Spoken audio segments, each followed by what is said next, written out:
C'est un lieu où les personnes trouvent une possibilité de renaître grâce à des activités de détente, grâce à des activités de groupe, pour reprendre goût à la vie et aussi confiance en elles.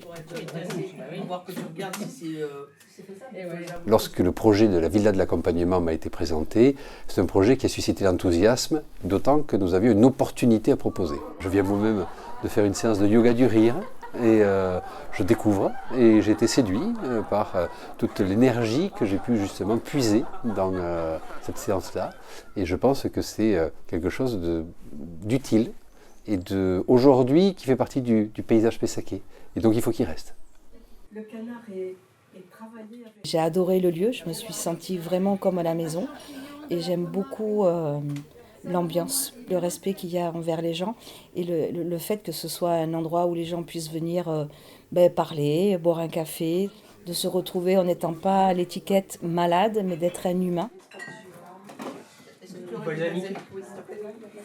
J'ai 3/4 d'heure de tram quand je viens ici, mais j'y retrouve de l'écoute véritable, sincère, des soins aussi qui me font beaucoup de bien.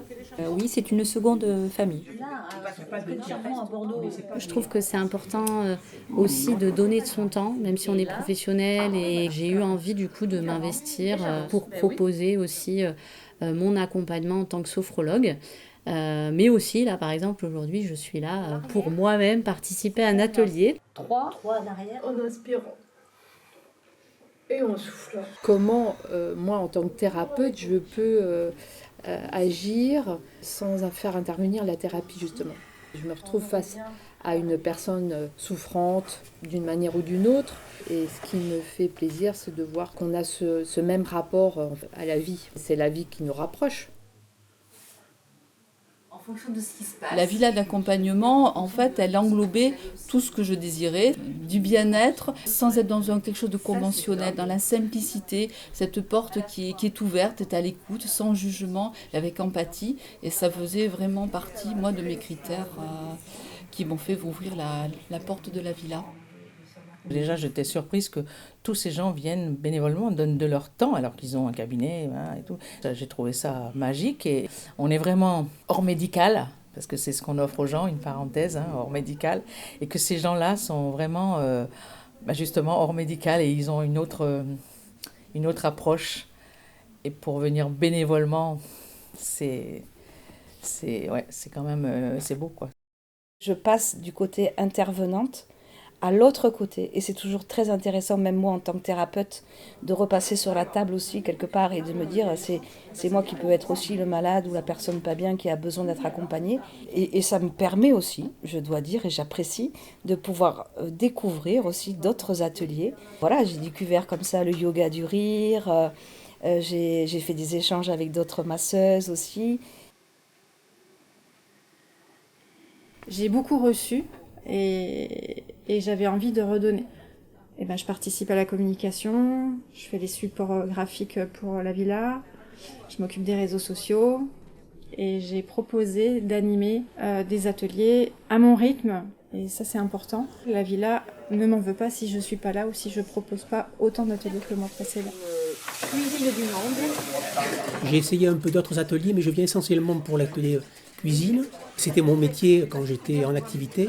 Pratiquer, ça me plaît beaucoup, mais c'est aussi après la transmission, le partage, c'est tout ça, quoi, tout ce que représente la cuisine pour moi. Je suis très isolé quand même. Ça me sort de chez moi, ça me fait voir du monde, et puis de partager, de rencontrer des gens, de sortir de la maladie aussi, parce qu'elle est invalidante et elle est prégnante et très présente. On va donc assembler ça. Moi, surtout, ça me permet de passer mon savoir. En étant couturière, c'est un métier c'est une passion. Je pense que Robert, ça doit lui plaire aussi. Moi, j'adore. J'aime l'accompagner. Je me sens bien, je me sens à l'aise. On discute, chacun donne leur avis, leurs idées. Donc, du coup, tu travaillais, J'ai proposé de rassembler des informations papier sur les sorties culturelles sur Bordeaux, sur Pessac, Mérignac et autres. Voilà, ce sont des sorties qui ne coûtent rien, que j'ai eu envie de répandre et de faire partager aux autres, tout comme les autres sont aussi susceptibles de pouvoir partager des informations. Moi, je ressors de là boostée, en fait. De rester là de 10h à 18h, mais je suis boostée. J'étais happée. Les journées passent très très vite quand on est accueillant. Et vraiment, on a passé une belle journée. Mais est-ce que je suis utile là à l'accueil, tout simplement, à apporter un café ou à écouter les gens? Oui, non, mais je reçois bien le sourire des gens quand ils reviennent et qu'ils sont contents de te voir. Je reçois, ouais, je reçois. Je me trouve très bien à l'accueil.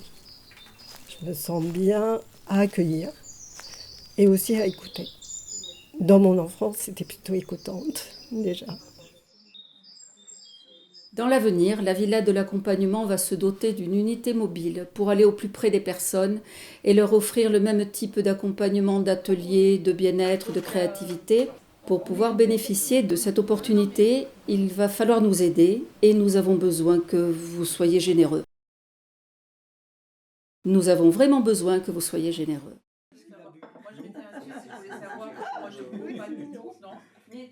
Alors, et en fait, parce que je suis Allez, pour toi. Pour toi, on va travailler. Délecte-toi. Comme des napperons ou des trucs comme ça. Et je me suis dit, voilà. Je pense que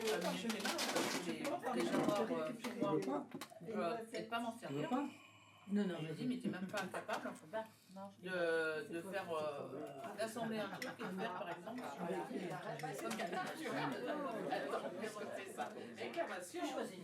ah, mais tu vas regarder les choses. Ça, c'est bravo. À la jeune fille.